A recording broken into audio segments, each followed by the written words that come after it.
Good morning, everyone. I welcome you all to the finale of the NLP Masterclasses by Reverie Language Technologies and NASSCOM Center of Excellence in Data Science and AI. Today it's a finale, and we have a special surprise for all of you. We have two pop quizzes this time instead of one. And your coach for the day is Ashish Samal, who will be talking about Indic Language Technologies. On that note, Ashish, over to you. Also, please do not forget to put your questions in the Q&A panel. We will take all your questions live post Ashish's session. We'll unmute you and you will be able to directly communicate with Ashish. Thank you, everyone. Have a fab day. Yeah, thank you, Swati, and good morning, all of you. And thanks for your time. So today is I think the last session for Rev Academy Indic Language Text Analytics. So we'll be covering different practical aspects of text analytics with respect to Indian languages. So let me share my screen and someone please, Swati, please confirm once it's visible. Yes, we can see very much, Ashish. Okay, great. Thank you. Okay, so today is a session where we are going to discuss on different approaches, different challenges, and how should we address those challenges when we are trying to approach to solve any natural language understanding or text analytics problems in Indian languages. So with that, we'll start our discussion. And so the agenda for today's session would be, you can see on my screen, we will cover the text representation techniques. So how should we... Sorry, Ashish, for interrupting. Can you be a little loud? Yeah, hello. Yeah, can you just I think your voice is a little bleak. If you can if you can increase the volume of your mic, that would be great. Okay. Yeah. Just give me a moment. It says error message that's too low to hear. Okay.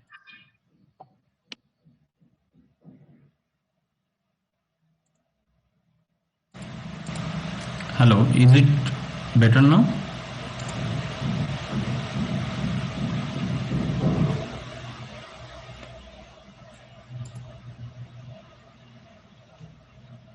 I think we can resume, Ashish.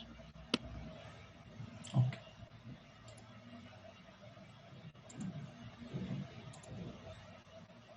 Yeah, so if you face any difficulties with video or audio, so just let us know.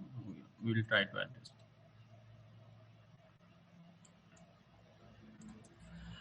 Okay, so we'll be covering text representation techniques.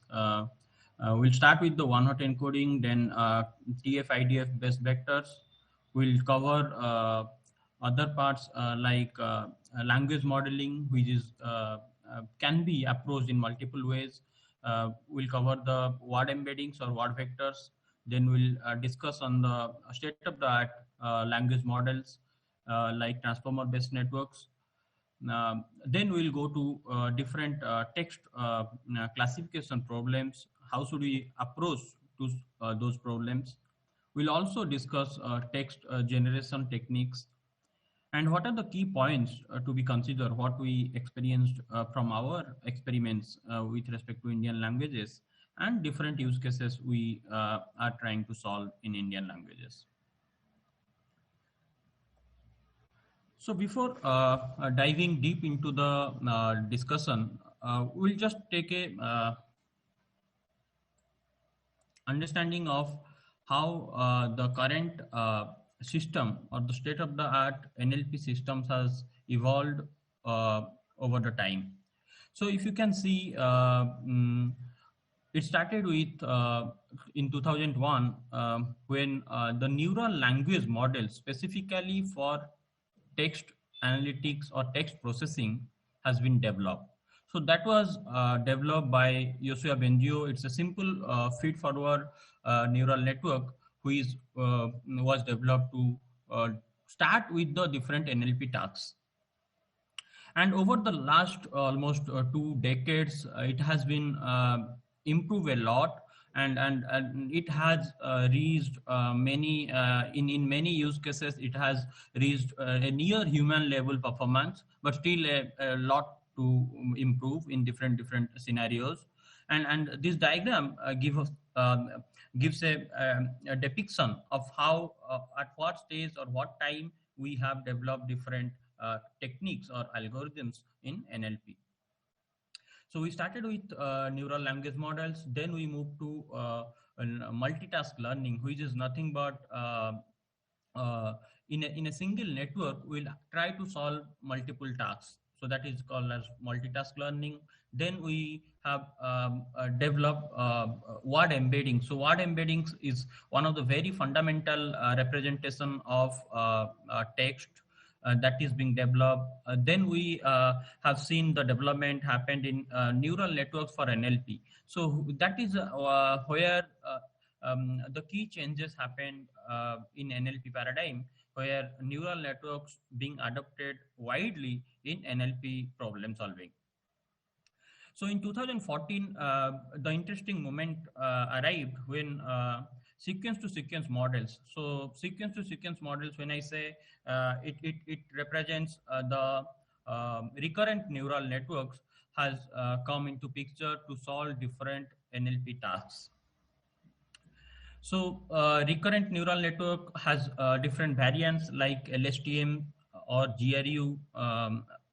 Those neural networks came pretty handy in solving different NLP tasks where there is a temporal aspect is involved. In 2015, one of the very seminal work, or I could say one of the moment arrived in NLP paradigm where attention-based networks has evolved, and they address a lot of the shortcomings of sequence-to-sequence models. Then there are several advancements happen in memory-based network where there is external fuzzy logic-based memory network which can be augmented to the neural networks. So it's act as an external database or data source. In 2018 onwards, we have seen rapid development happen in pre-trained language models due to various reasons. So due to the availability of text, and since language models trained in a unsupervised manner, so the tagging or the labeling pain is not there. And another development happened from the hardware perspective, where the GPUs or the graphic processing power of the systems has increased significantly from its previous years. So nowadays you can see your laptop can also support a very decent graphic configuration which can be used to train a model in your local system. So that was a brief history of NLP evolution, and in the last 2 decades we have seen a lot, and so with that we'll try to understand how the text representation techniques have been working in different NLP tasks, and how should we frame our problem so that it can be fit for our specific language and specific tasks. So when we are approaching any NLP problem, we should always keep in mind what is the language and what is the task we are going to solve, for which language and what is the target task we are trying to approach or we are approaching to solve. So that is one of the key part when we are framing our problem or framing our use case. So let's consider this example where we have a text processing pipeline.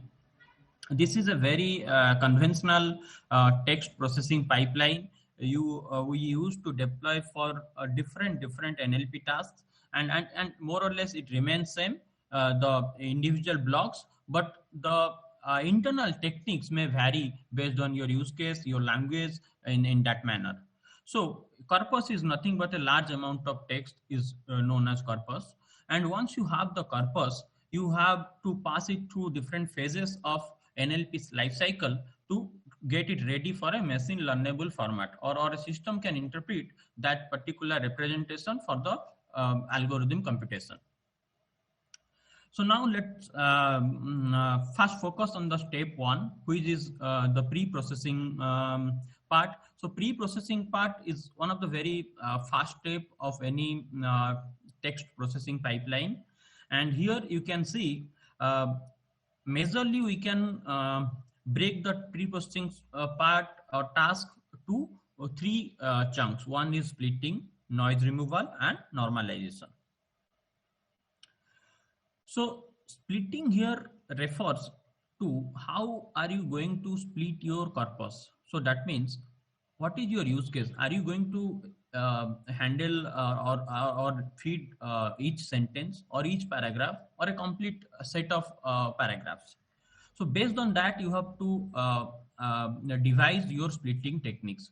So most of the time we have seen it happens on a sentence level, but there are use cases where we split based on paragraphs or based on a chapter like that. So once we split the corpus, the next step is for the noise removal. So noise is a very important component in your data set. So the more the noise in your data set, the more noisy would be your learning in the algorithm. So you have to be very careful when we are trying to remove those noisy data in our source text corpus. So when I say noise, it can refer to, let's say in a simple language, I can say it can be numbers. Sometimes it would be special characters, or it could be, I can say URLs, which does not really carry any meaning in a given context. So if you just mask it or remove it, they won't have any impact on our learning or on the semantics of that particular sentence or text. So after noise removal, we have to move to the next step, which is the normalization. So in our previous sessions, in NMT session, we have discussed a lot about the normalization part. So normalization is very language specific. You can't have a very generic normalization technique which can be applicable for all the languages. So you have to remove your stop words, which is very much specifically to the language. It cannot be language agnostic.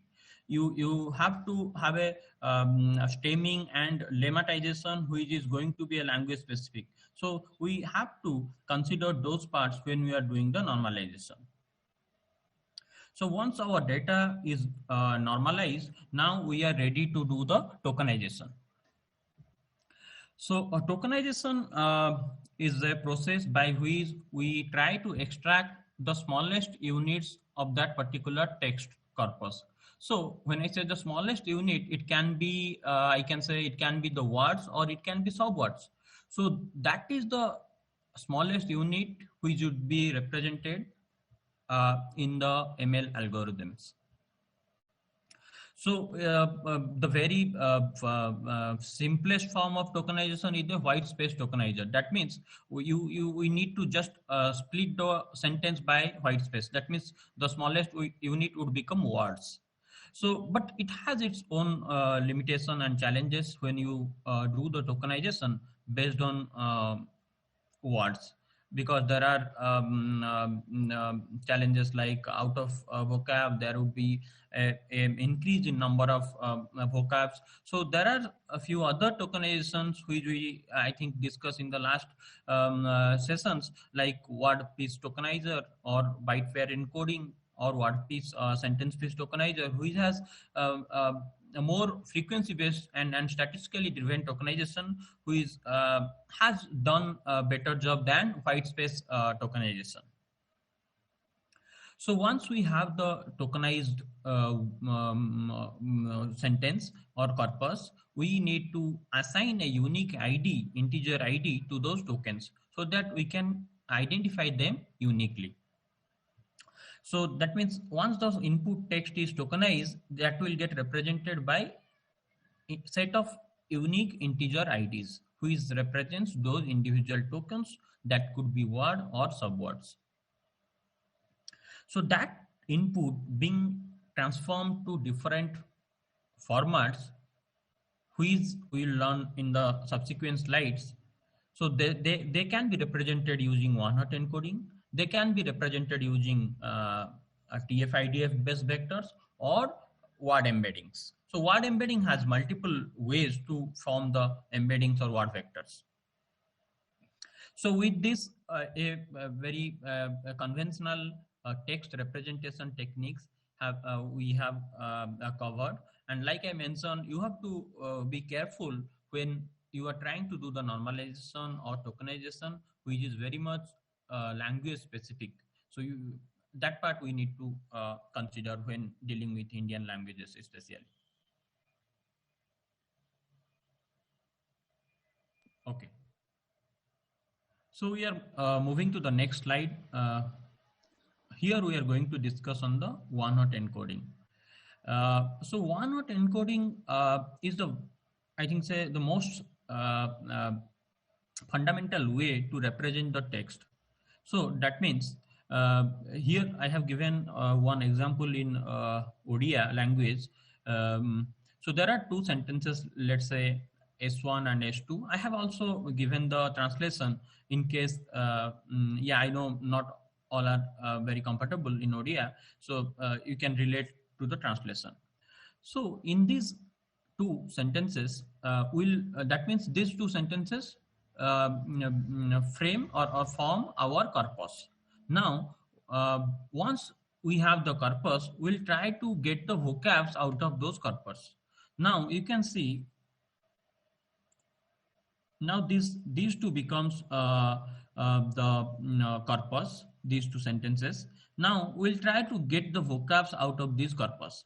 So that means if we split the words by white space, so each word will become one vocab inside this vocabulary set.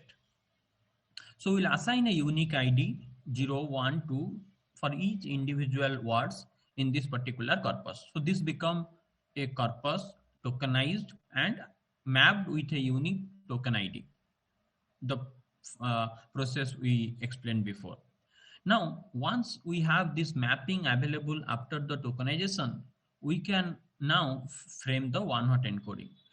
So let's see how many I can say individual tokens or words are available in this vocabulary set. We can say 13, 0 to 12, 13. Now, when we represent this 13 vocab set in a one-hot encoding manner, so basically you create a vector of dimension 13. That means in your vector there can be space for 13 elements. Now in one-hot encoding, you want to represent this language called ODC. Okay, ODC word or vocab would be represented in a one-hot encoding vector which has a dimension of 13. Now you can say, since it starts with let's say here you can see 0. Now in this particular S1, it starts with at the index 0. So the index 0 is assigned as 1. That become 1. Rest all other elements in that vector remain 0. Now let's go to the second word. Okay, this is, let's say, Shastriya. So so Shastriya appearing in, let's say, what is in third index. So the third index will become 1, rest other would be 0. Similarly, it will follow for others. So this is how the one-hot encoded vectors being represented. Now, if you see the sentence 1, now it is a set of vectors. So it is nothing but becomes a matrix of dimension 1, 2, 3, 4, 5, 6, 7. So it will become a matrix of 7 cross 13. How many words are there? 8 cross 13. So it becomes a matrix of 8 cross 13, which is represented internally by its one-hot encoded vectors.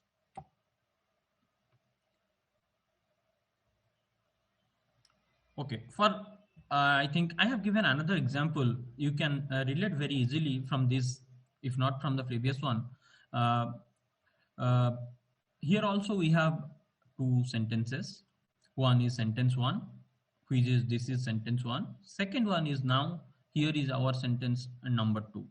So the next text processing pre-processing pipeline is create the vocab set by doing the splitting, tokenization, and mapping those tokens to unique IDs. Here you can see this particular vocab set where we have 9 different unique words 0 to 8 assigned a unique token ID which stands from 0 to 8. Now we want to represent this particular component or the sentence one in a one-hot encoded vectors. So there are, you can see this is sentence one. So there are 4 words in this sentence one. That means, and how many unique vocabs in the vocab list? 0 to 8, that is 9. So if you see here, the one-hot encoded vector dimension would become 9 because there are 9 unique words in the vocab list. And when you try to create the one-hot encoded vector for the this, it will be appearing here. Let's say this has got the index of 7. That means wherever this comes, we have to convert this index position 7 as 1 and let others be as 0. And it will follow for all other sentences in a similar manner. So is has an index of 1. So the first index will become 1 and the other will follow 0. Similarly for sentence and 1. You can see here now we have transformed this particular sentence 1, this is sentence 1, to a one-hot encoded represented vectors, which is nothing but 4 independent vectors. Now my matrix dimension becomes 4 cross 9, which is 9 is nothing but the one-hot vector dimension. So this is how we represent text sentences in one-hot encoded formats. So if you can see here, this is one way by which we can represent the input text, and this input can be given to different ML algorithms for the further computation and learning purpose. But there are certain challenges with this type of representation of text, which we'll discuss in the further slides. So there is some advanced techniques or ways we can also represent the words. Let us now discuss on the term frequency and inverse document frequency approach. So term frequency and inverse document frequency is a frequency driven approach by which we try to assign an individual score to each term or vocab in a given corpus. If I'll explain you this example, you will get a better sense of it. So let's keep the formula aside. We can derive the formula here itself. Now let's focus on these two examples. So the sentence is nothing but we can term it as a document also. The sentence document, it depends. Here let's say consider this is document 1 where we have one sentence called this is sample. This is a sample.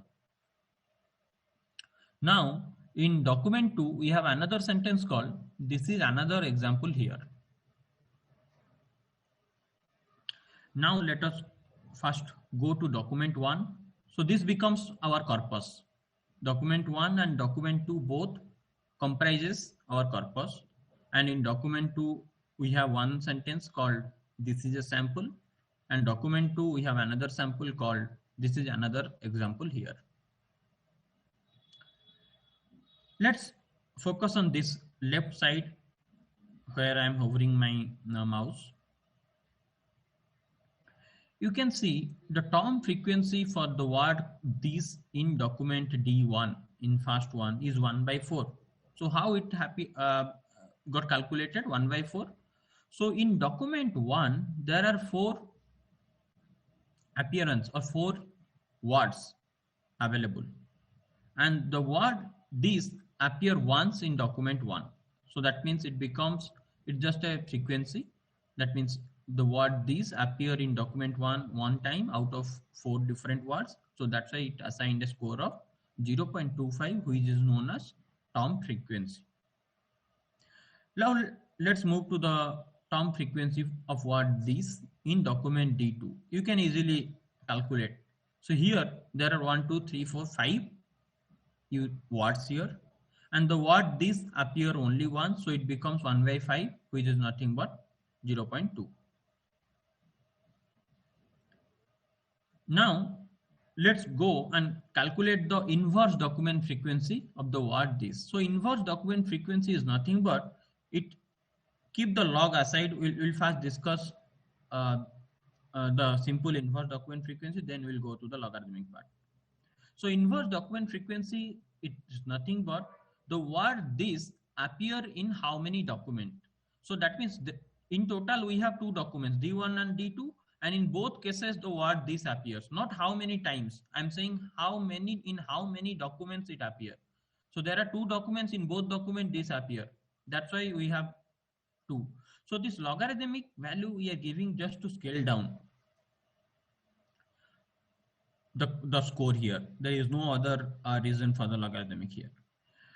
So why we have the term frequency who is already giving us a score, but why do we need the inverse document frequency here? Let us understand that part.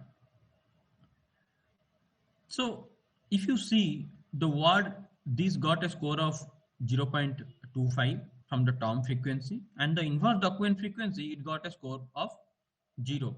And the term frequency into inverse document frequency for the this becomes 0 into 0.25, which is nothing but 0.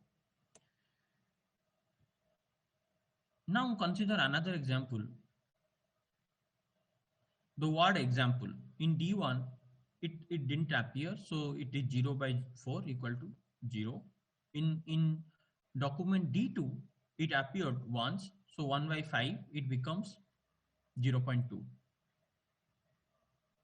Similarly, the inverse document frequency of the word example. So if you remember, we are going to calculate the word example appeared in how many documents. So out of 2 documents, it appeared in 1 document.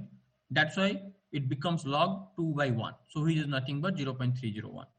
Now if you multiply the term frequency into inverse document frequency of the word example, it becomes 0.2 into 0.301, which is ultimately 0.062. So what is the need of this inverse document frequency? So term frequency, yeah, it of course it gives us a score of the word frequency, and higher the frequency, more the score. But does that make sense in real time? The word this, how important the word this in this particular corpus? Because the word is, how important is, do you think it's going to carry any importance? Because the more the word appears, it actually reduces its importance in a given corpus, not always.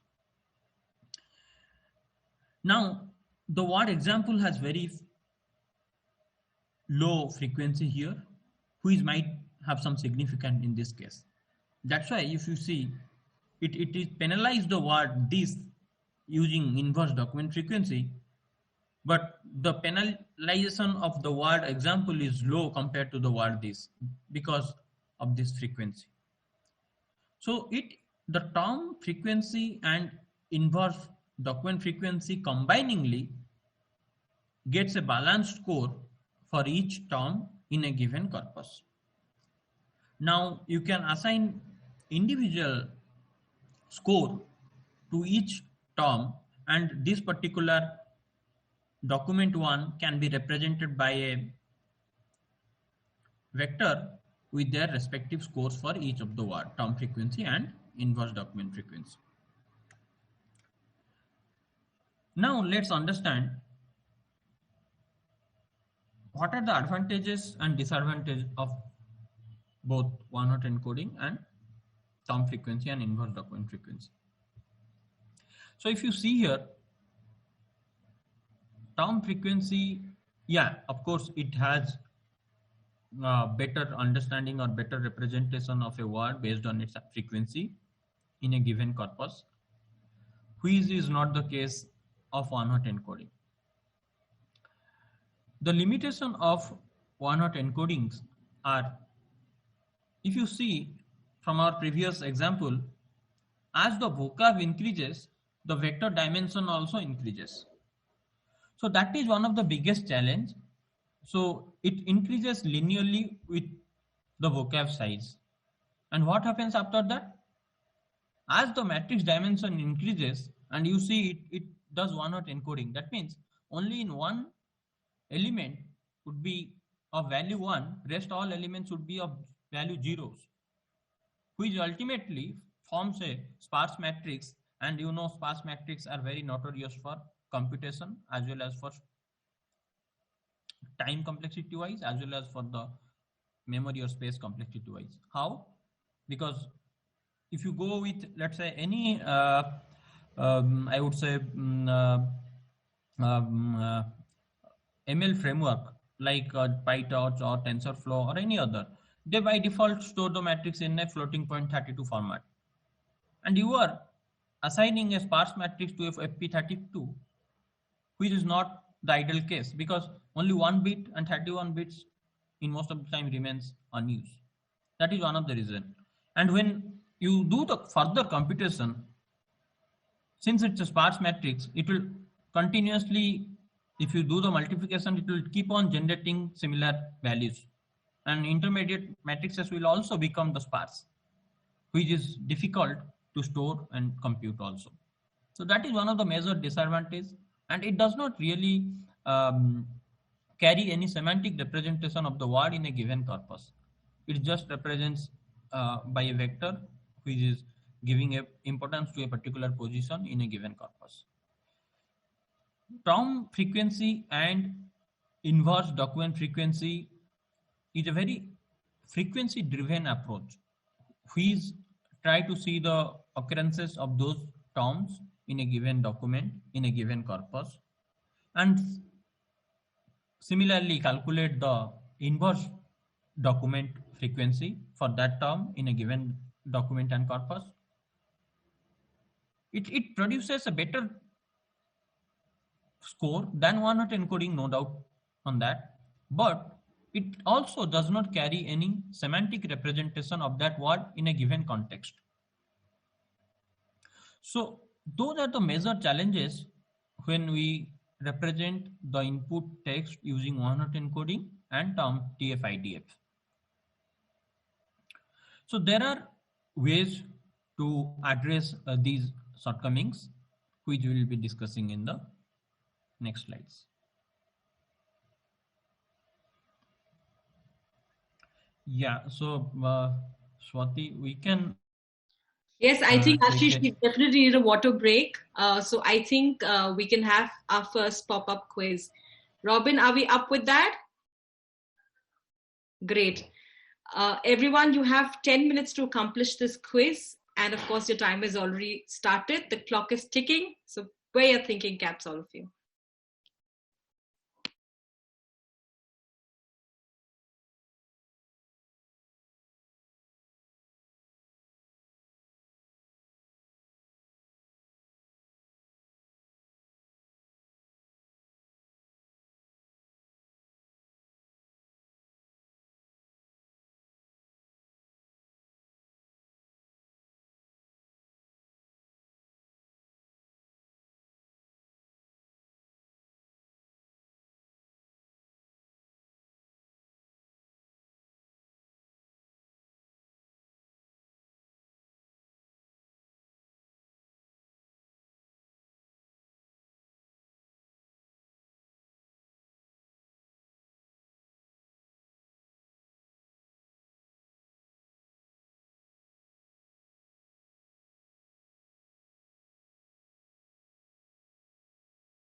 It seems all of you are paying attention.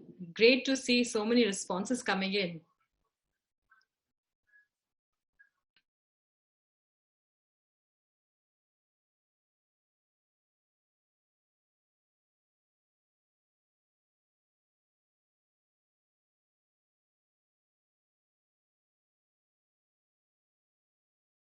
You all seem to be up for it.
Under 5 minutes to go.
Last 2 minutes.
Last 30 seconds.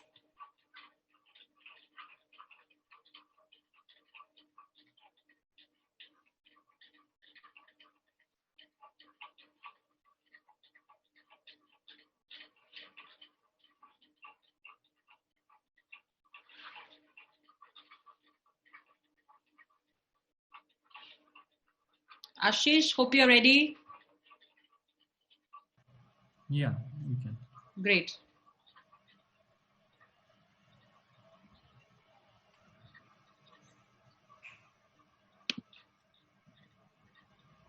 Ashish, over to you now. Okay, Swati.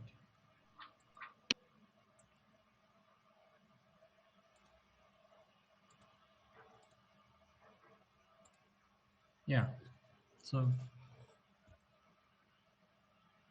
hope you had an interesting quiz from the speech technologies. Now we'll move Ashish, your back to volume the. has gone down again. Oh, is it? Yeah. Okay, now is it better? Yes, it's better, Ashish. Okay. So we'll discuss now on the word embedding. So previously we discussed on two fundamental approaches of text representation, that is one-hot encoding and TF-IDF based vectors. Now we'll move to, and we also discuss some of the limitations of those two techniques. Now, there is something called word embedding, which could address those limitations in different ways. Let's discuss more on that. So, word embedding is nothing but, we can say, representing a word in a set of numbers, that is nothing but in vectors.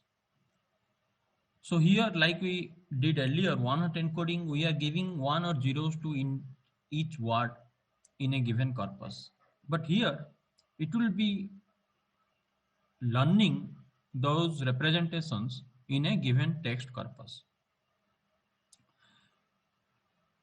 So while learning, it will also try to learn the semantic of those words in that particular context or corpus. So word embeddings typically uh, uh, produce those word vectors in a unsupervised manner, and they try to learn those representation in a very iterative manner over a large corpus.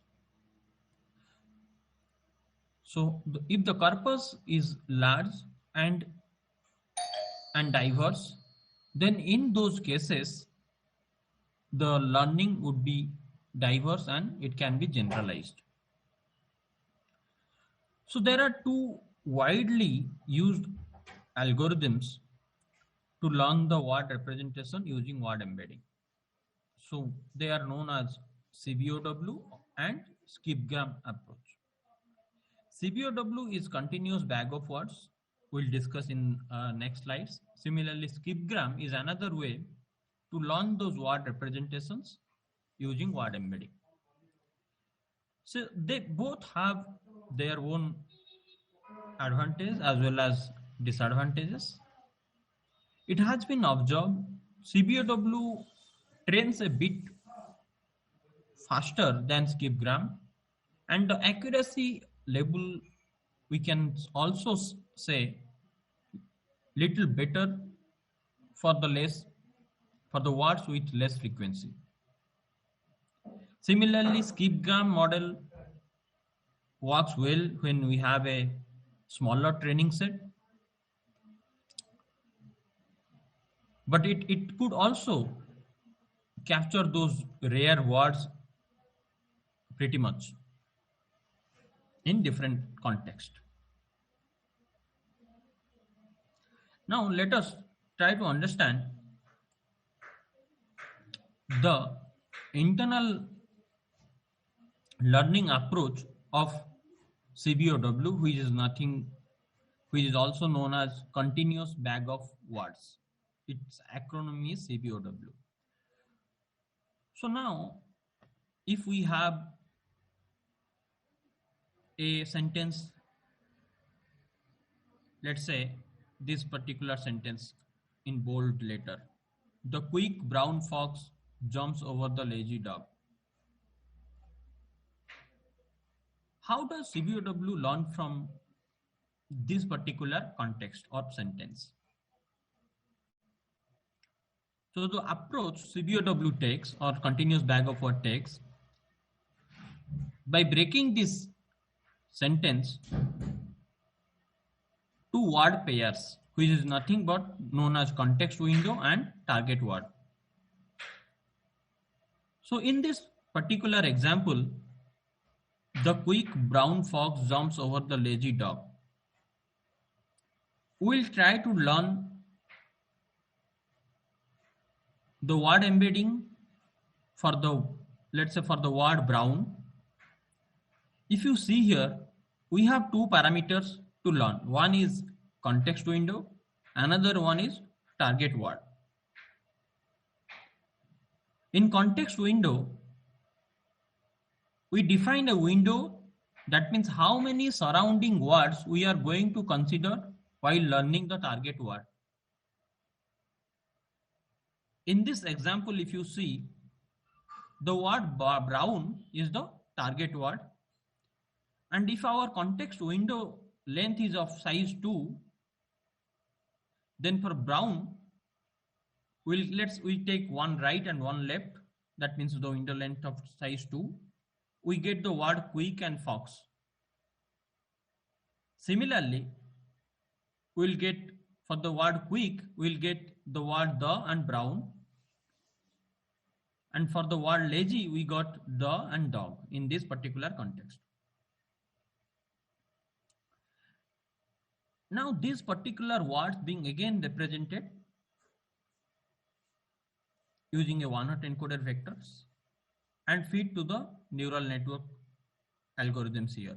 Let's say this is a single layer neural network, and you are predicting a word called brown, and your context words are quick and fox. So both quick and fox are represented by their individual terms, one-hot encoded vectors. Now this is being given to neural network to learn and predict the word brown. So how does it learn? So the learning happens in a very iterative manner, and here it learns using a single layer or multi-layer perceptron networks, which is trying to learn the word representation. And this learning happens in different iterations using forward propagation and backward propagation.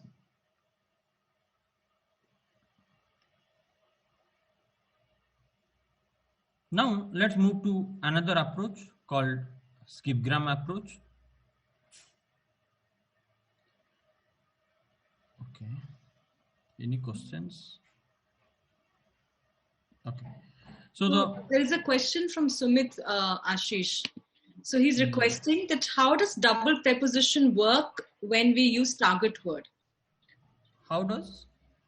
Double preposition. I think, let me just, Robin, can you unmute Sumit, please? Sumit Patnaik.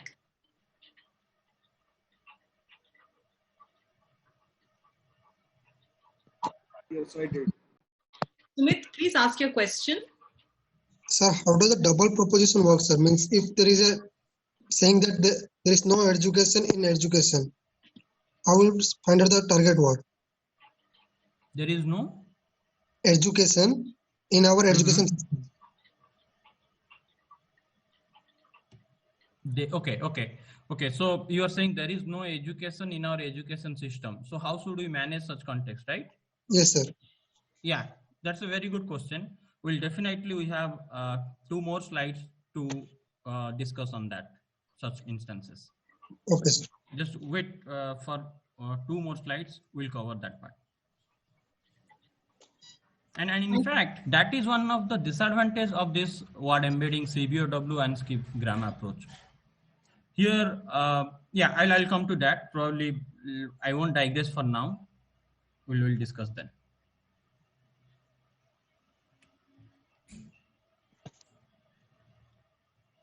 Yeah. So this is how the CBOW approach works. Now, so we are predicting in case of CBOW, we are trying to predict the target word based on the surrounding word or context words. But the skipgram is the opposite way. We are going to predict the surrounding or context words based on from the target words. So that means it's just the inverse of CBOW. So let's consider another example. The sentence here, I will have orange juice and eggs for breakfast. And consider the same window size of 2. If the target word is, let's say, juice, its neighboring word will become have, orange and eggs, considering the word window of 2. Now have, orange and eggs become the surrounding words for the target word called juice. In this particular skipgram learning approach, we'll try to see how to predict the surrounding words from the target word. So our surrounding word become juice and target word become have, orange and eggs. So we split them to individual pairs. That means we'll feed one input, let's say juice, and we'll try to predict the word with have as the highest probability score or confidence score. Similarly, we'll try to give juice as input. We'll try to predict orange in another instance. And we'll give similarly juice to predict and the word and we'll also give juice to predict the word eggs. So this is going to happen not in single iteration. This is going to happen in multiple iterations and in different context. When I say different context, that means in different sentences. So it will try to understand, or it will try to learn that when there is a word called juice, the surrounding words could be orange or could be and or could be have or eggs in that manner. So this is how the skipgram algorithm try to learn the word representation.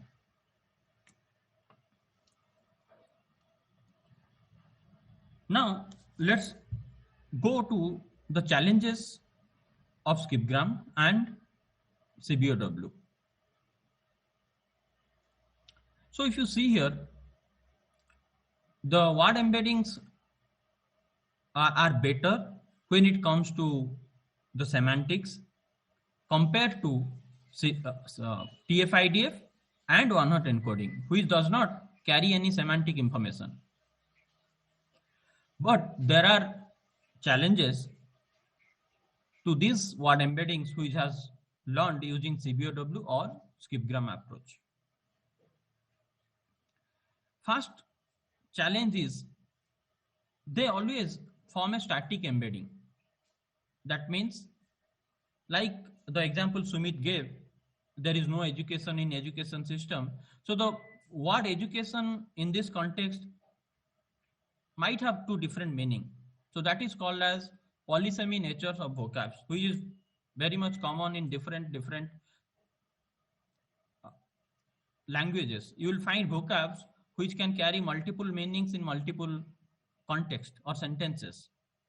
That is one of the major challenge which we face if we train the word embeddings using CBOW or skipgram embedding.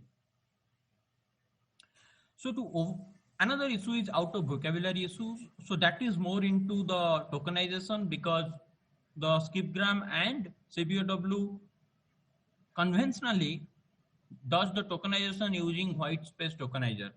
I'm not sure if anyone has tried with WordPiece or any byte pair encoding based tokenization, but largely the original CBOW and skipgram model also trained on a white space tokenizer.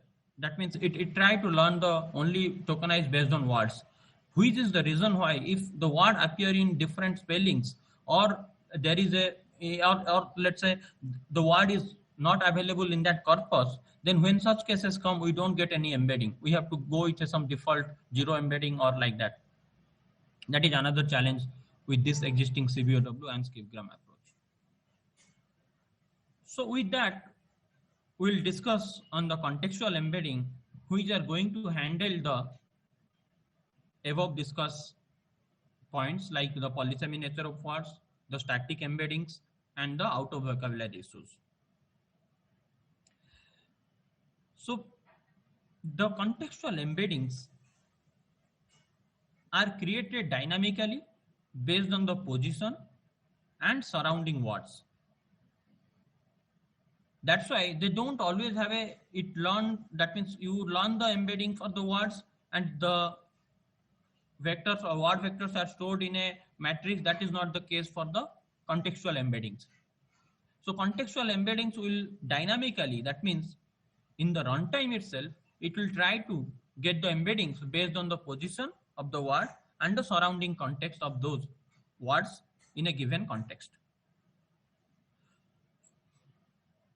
Typically, the contextual embeddings, if you see the state-of-the-art language models being trained on different neural network architecture, and presently transformer architecture, one type of neural network which has performed better than in many of those NLP tasks and kind of become the most popular model when it comes to text-based NLP tasks. So we'll now discuss contextual embedding with respect to transformer-based neural networks.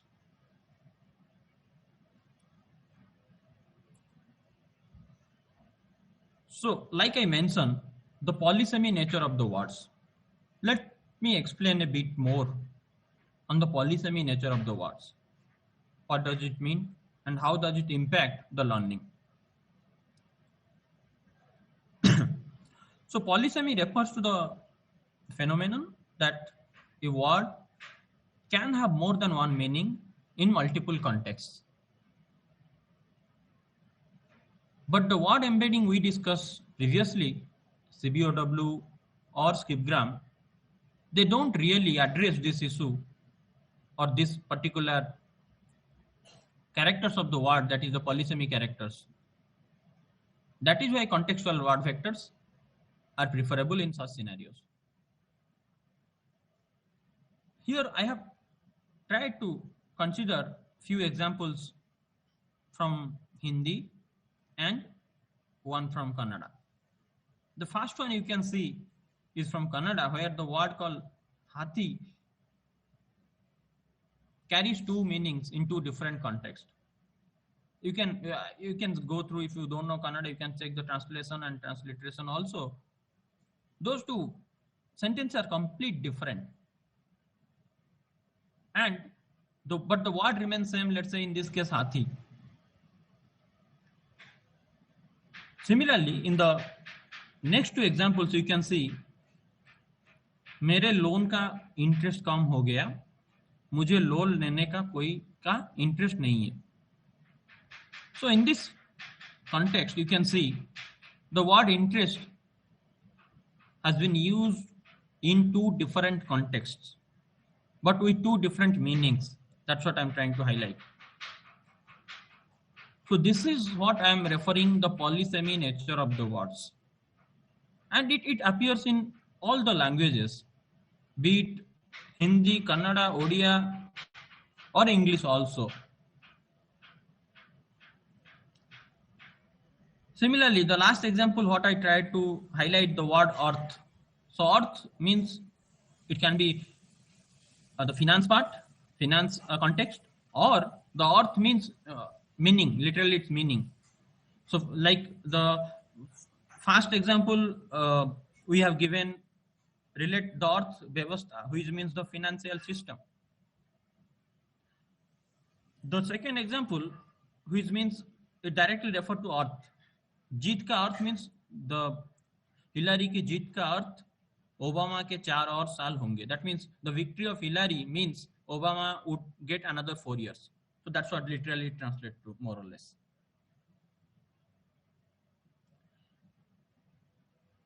So to address this issue, we need to rely on dynamic embeddings instead of static embeddings. And these dynamic embeddings get created or computed based on your context, position of the word in a given sentence. So transformer neural networks, which has gained a lot of popularity in nowadays in recent times because of a couple of things. Let's highlight few of the building blocks of transformer architecture, which I think we have a discussion also during the NMT session. So the transformer neural network has largely two components. One is the encoder component, another is the decoder component. Like the name suggests, once the input given to the encoder, it will try to encode the given sentence and condensed to a representation which carry almost all meaning of that particular sentence. Similarly, the job of decoder is to take the encoded input from the encoder, do the further computation and produce the output. It can be in different ways. The output can be sometimes basically try to generate those words. When I say generate, it will try to assign a probability score or score to a given word in a set of corpus. So that the word with the highest score will get the highest value or the output. So in this particular context, the input embedding and the positional encoding will be given to the attention mechanism or attention head, which will try to give the encoding for the given word or the input sentence. This is how we try to get the dynamic encoding or embedding for a given word in a given context. And because of this kind of approach or computation, the words or the embeddings of those words are not static in nature. They get framed or they get computed on the fly given the surrounding words. That's why we could address the polysemy nature of the words largely using such transformer based encoders.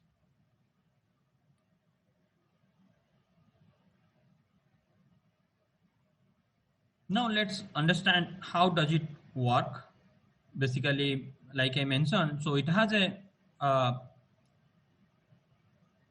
encoder block which takes the input text and transforms that input text into a vector.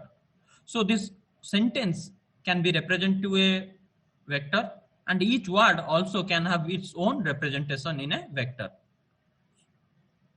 And these particular inputs given to the decoder, which ultimately does its job for the specific task.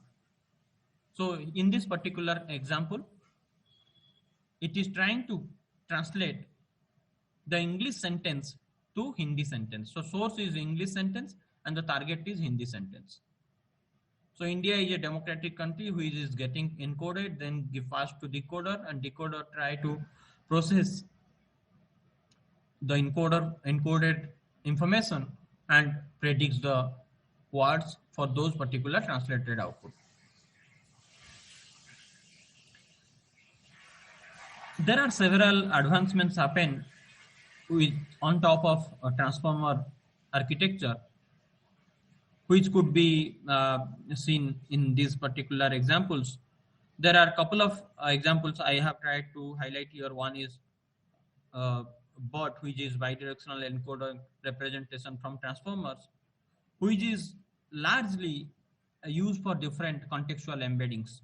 Like if you have a same word represented in multiple contexts or multiple ways, this can be used to extract those embeddings for those words. So we have internally trained language models which are based on transformer architecture, like Hindi language models, Bengali, Tamil, Telugu, which we use for extract the contextual embeddings for different downstream NLP applications. Some of the popular networks you can see XLNet, BART, T5, which are largely based on this transformer architecture.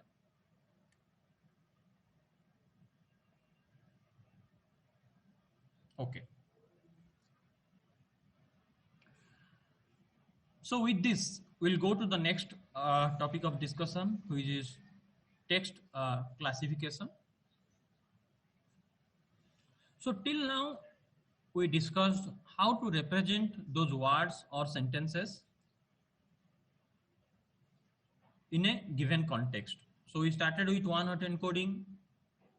So we are at a position of contextual encoding, which can, or embedding, which can carry more semantics, address polysemy nature, and has a better semantic representation of a given sentence or word in a context. But that is the first step of any NLP task. You need to represent your text or words in a given format so that they can be used for the downstream applications. When I say downstream application, that can be text classification task, or it can be text generation task, or it can be any further clustering or any unsupervised based task also. So text classification use cases, if you see in NLP, there are many. Some of the popular text classification approaches or use cases are intent classification, entity recognition, language identification, and sentiment analysis. I have given a few of the examples what we have also tried to address or we are trying to solve. So intent classification kind of use cases largely used in chatbots or conversational systems or command query like your Google Assistant, or you query to, I'm not sure if you have used any set-top boxes where you try to query to the set-top box using your remote device, by which you can do a voice-based conversation, which will try to extract the entity and give you the result. So that comes the intent and entity classification part. Language identification is another task where people do type in their native language, or you type in let's say I type Odia in English when I chat with my friends. So in that case, though that is typed in English, but we have to identify what is that language so that we can give, or we can do the further analysis, whether sentiment or entity, intent, whatever. So that is another task comes under text classification. Similarly, sentiment analysis, as you all are aware of, is a very popular use case of text classification. So with that, I'll try to give some insights on the data preparation and the training as batching part. We have already covered few of the part of the training. How should you prepare the data? How should you collect the data? But specifically for the text classification, when you are trying to classify one of your or your text input to one of those classes or types, categories, always keep in mind your data set should be a very well balanced. If not very well balanced, at least it should not be highly skewed. That means if you have 3 different classes, for example, in sentiment analysis, you have positive, negative, and neutral.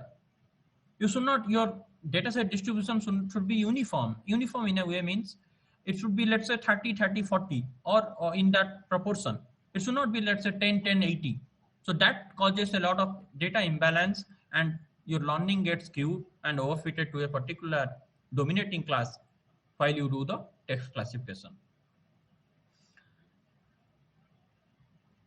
Another thing is batching. Batching means when you frame your batch and feed it to the neural network or your algorithms to learn. If they are parametric based approach, they learn over the batch. And if you always try to also have a diverse set of examples or labels in your batch, let's say your batch of size 16 and you have 3 classes, try to balance it so that 5, 5, 6 or 4, 4 in that way 8, but it don't send only one particular type of category of examples in one batch for the training, and again the second batch will have second type of training. That might lead to a local minima, and you may not get the optimal result from your model. So with that, I'll try to highlight on the training and prediction text classification pipeline, where you in the training you have the input, you have the feature extractor, which can be any of those deep neural network we discussed, then you or encoders like we discussed, then you get the encoding and send it to the ML algorithms, then finally do the classification. During the prediction, it follows the same, except in training you have the forward pass as well as the backward pass to do the learning. But in prediction, you have only the forward pass, and once you arrive at the end, you predict or you classify that particular category. We'll consider one example here. This is, let's say, a simple text analysis, sentiment analysis, text classification use case, where we have this input text called और इसे UI पर इस्तेमाल करना बेहद आसान है. That is the input text, which is given to the Hindi sentiment feature extractor. That means this particular input text would be condensed to a representation so that it can carry, with minimal loss of information, it can carry all the importance of this sentence. Once we represent in a vector, it can be of n dimension. I'm just given an example of 5. It need not be 5 always. In fact, it would be more than hundreds. So this representation will be given to classifier to do the final classification of this particular sentence. So the classifier will try to assign a score based on its previous training pattern. And you can see, let's say it has assigned a score of 0.6 to positive class, 0.35 to neutral, and 0.05 to negative. But always it will be distributed in 3 classes. It can be 0.99 or sometimes it can be 1.0 if it is very certain. So we take this score as a confidence score or a certainty score to give the final output. So this is how a typical text classification prediction pipeline runs. So we have discussed in NMT session and in the text-to-speech and other sessions, the deployment and the training. More or less, the underlying hardware and the infrastructure remains same. We use the GPUs, and the deployment happens in different containers like Docker. So I'm not going to discuss those topics here. Yeah. So there is another approach called text generation. So text classification we discussed, like different use cases: intent classification, entity recognition, sentiment, language identification. Those are the, we know input text and we are doing the classifying them to one of those classes or categories. But text generation differs from text classification, where we are, instead of categorize them, the input text to one particular type, we are trying, given the input, we are trying to generate something. So we'll throw some examples on that. You can see text generation in last maybe 2 to 3 years has gained a lot of traction due to several reasons. The major reasons are large unsupervised text corpus. So due to the availability of large corpus, text generation problems become easier to approach, if not solved completely, but people are attempting in different ways to different use cases and languages. Similarly, the neural network architectures are also improved, which could handle the larger context, so that text generation problems could be attempted. Similarly, cheaper computation for training and inference compared to a decade before. So if you go back to 2000 or 2010, the GPU computation was very expensive. Compared to that period, now the GPU in computation for both training and inference are reduced a lot, and it is available in our working laptops also, where we can do the training and inference. But that has also significantly contributed to the text generation problem solving. So different use cases for text generations are response generation. Many a times we use a template-based approach, and based on our intent and utterances, we'll give responses. There are nowadays a lot of systems where the response could be generated using text generation approach given a context, so that it can be more dynamic and it can handle diverse use cases instead of relying on a template-based approach. Similarly, question generation. So given this can be very much helpful for different education use cases. Given a chapter, how can you extract or create questionnaires and make it available for students or teachers for the further exams or preparation, whatever way they want to take it. Another interesting area was summarization. So nowadays you have seen a lot of, I can say, news articles getting condensed to smaller formats, so that people can get it quickly, the gist of it, and get a sense of out of that. So those kind of use cases could be handled using summarization use cases. So there are different developments happening in using different types of architecture. So most popular one is the autoregressive language generation approach, where it will try to predict the or to get the word at time t. It will rely on the word from 0 to t minus 1. So that is an autoregressive language generation approach, which is followed by different neural network architectures like GPT, which is very popular from OpenAI, then T5, BART. They all follow a autoregressive based language generation approach. So with that, I'll try to explain one interesting part of the text decoding, which is a crucial part of text generation technique. So text decoding approach. So like we see in the previous slides, we have the encoder and decoder. So encoder gets the input, condenses them into a semantic representation and feeds that to the decoder. Now decoder try to predict based on those encodings, it will try to predict or it will try to generate the words. To generate the words, like I mentioned, we get a probability score or confidence score for each of those words. There are a couple of approaches by which we do the text decoding. One of the popular approach was greedy search. Another one is the beam search. On the left screenshot, you can see in this particular image, it follows a greedy approach. The name itself suggests it is greedy. That means if you have the higher score, I'll go to you. So let's take this example. We are here at the word the. We want to predict the or extract the, generate the next word.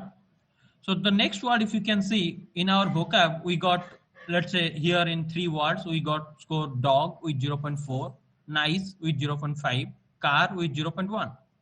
Since it follows a greedy approach, it will go to the word with a high score. So 0.5, the word nice got the highest. So that means the next word will become nice. So the word will become, now the sentence will go in this direction, the nice. Similarly, from nice, we'll try to generate the next word, which is nothing but 0.4 score, which got the woman. So nice woman. So that way, it try to predict in a greedy search. But the challenge is, it's not always optimal to assign the highest score or consider the highest score vocab in the immediate time step. It has been observed this way of decoding has been suboptimal in language or text generation tasks. There is another way which has performed better compared to greedy search, is known as beam search. So in this approach of beam search, we have something called beam width. That means we'll give a width to our search space. If we are at the word the and we have a beam width of, let's say 2, we'll give a search space of width 2. That means we'll go to nice, then the next word called woman. We'll go to dog, the next word called has, which has got the highest probability. Now it won't only directly go to nice, just like we see in greedy search. It will try to, based on the beam width, it will try to get a combined probability of these 2 values. That means the nice woman got a probability of 0.5 into 0.4, which is 0.2. But the dog has got a probability of 0.4 into 0.9, which is 0.36. That means it will consider this word, the dog has, instead of the nice woman. So it considers one step based on the beam width window. It will try to consider and generate those words instead of going with greedy approach, which is suboptimal in many cases. There are few other advanced techniques like top K, top P samplings, which currently not in this scope, but you are free to explore if you want to do text decoding. Okay. Now coming to the key points which one needs to consider while approaching different text analytics or NLP tasks in Indian languages. Ashish, apparently your voice is breaking. Okay. Is it breaking now? Yeah, I mean, even you know, it has to be at an optimum volume. This is what Rashmi is requesting. Can you come closer to the mic when you speak? Can you do that, please? I am already. Okay. Yeah, I can. Okay, 1 minute, please.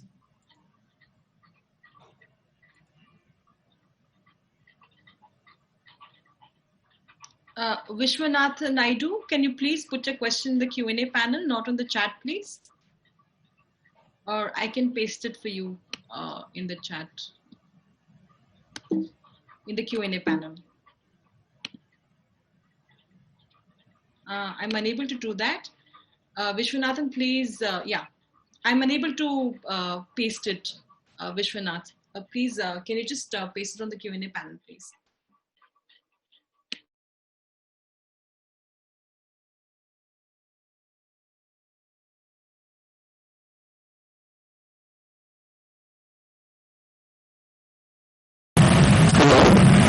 Can you please confirm if it is muted?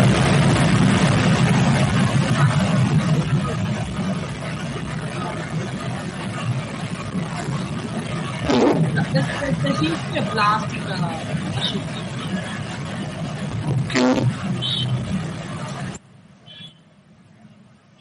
Now also? It's little better. I hope all of you can hear Ashish well now.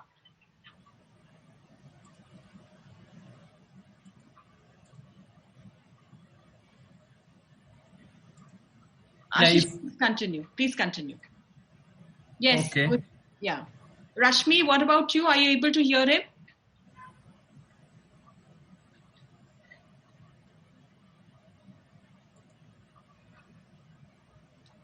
Ashish, please continue. Thank you. Yeah.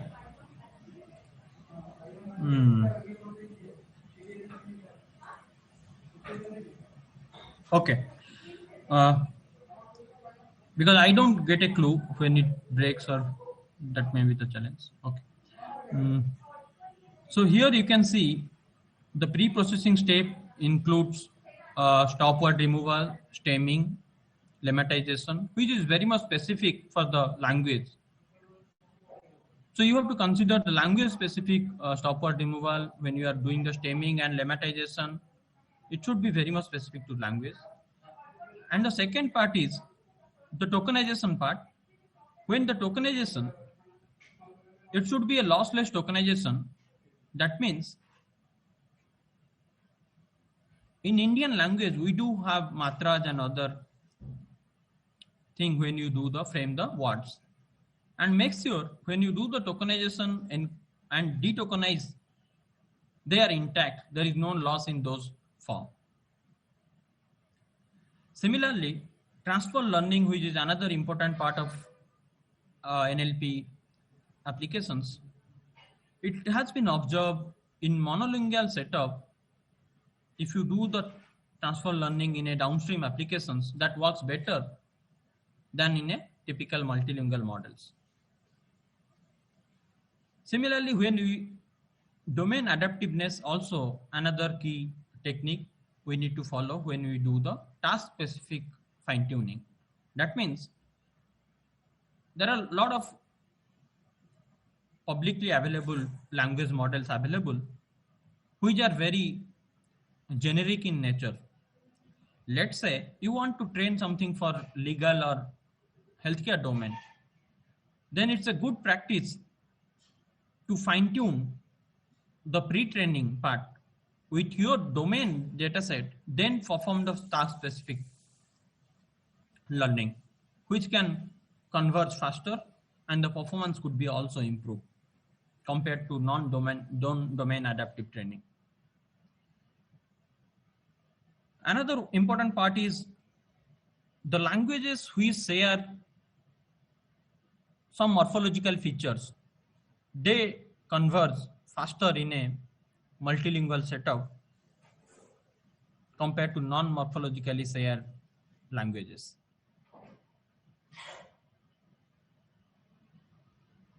Injecting Indian language grammar specific features also. Let's say you have different features, like you have parts of speech.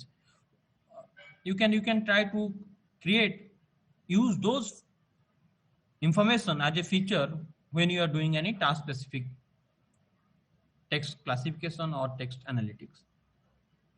Similarly, it's not always advised to pre-process your text. That means remove all your stop words, so that it might not be a good practice when you are using those pre-trained models, because pre-trained models are trained using raw text.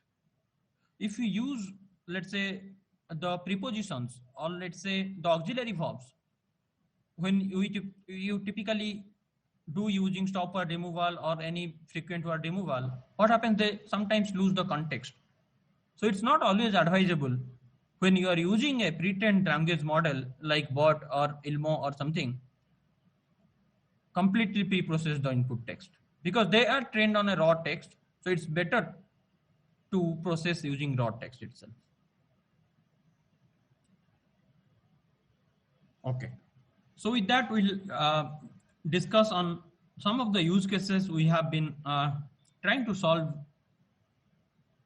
at Reverie for different Indian languages are intent classification, like I mentioned, the utterances, then the entity recognition, sentiment analysis, language identification, text semantic similarity, document ranking. Similarly, on the text extraction, we do answer extraction, aspect extraction. And on the text generation, we have discussed on machine translation earlier, machine transliteration. Similarly, question generation, also another type of text generation task we have been working on. So this is all available for different Indian languages. Yeah, with that, I end my session. Happy to take questions. So Ashish, let's have the second pop-up quiz because it's all fresh in the mind right now. So let's have the pop-up quiz first, and then we go to the Q&A session. Robin, can you play the second quiz, please? Thank you, Robin. Again, the time allotted is 10 minutes. The questions are based out of Ashish's session.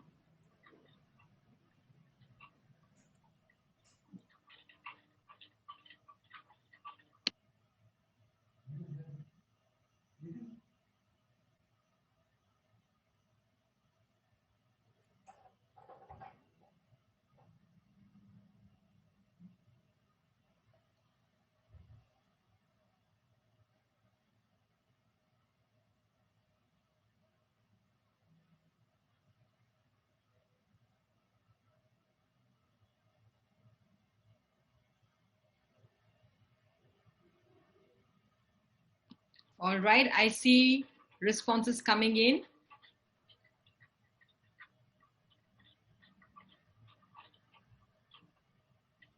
That's encouraging.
I think we can wrap up the quiz in 5 minutes. So another 2.5 minutes to go so that we can take questions for Ashish.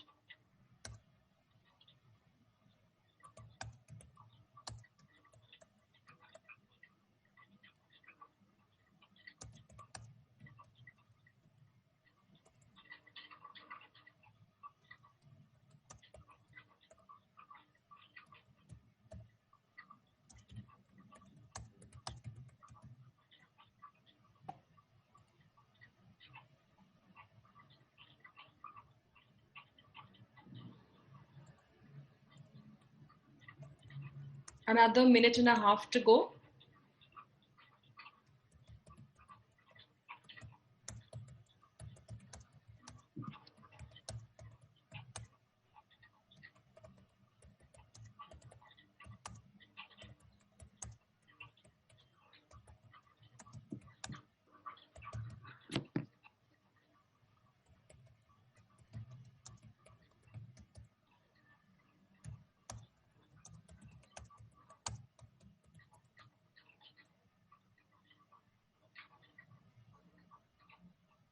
Last 60 seconds.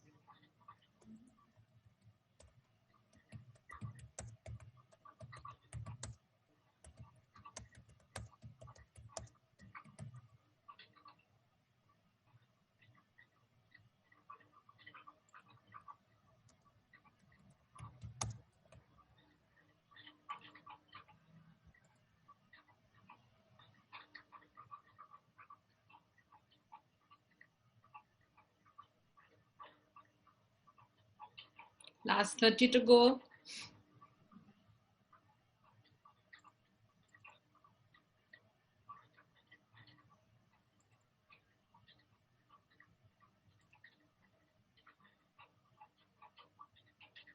Another 10 seconds for time up.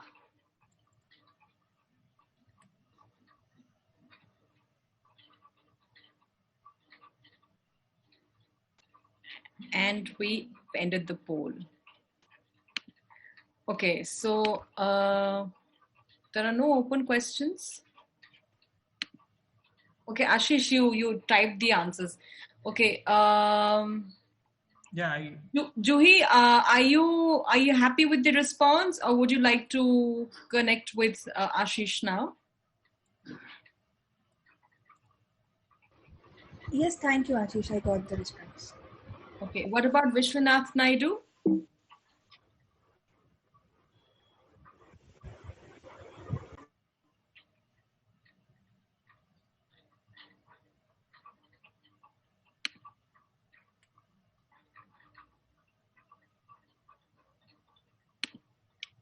Hello. Yes, Vishwanath, we can hear you. Yeah, this is fine. This is fine. Hello. This is fine. Okay. Any other questions you can put up now? Else we come to the close of the session.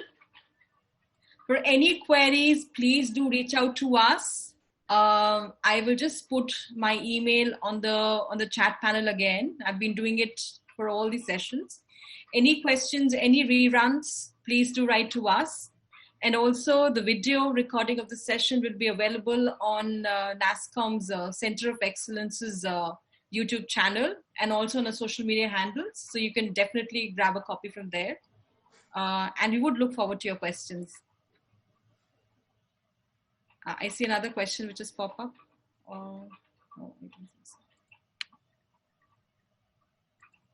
So thank you everyone for your time. Thank you Ashish for your time. Take care everyone. Have a fab day. Thank you so much. Thank you.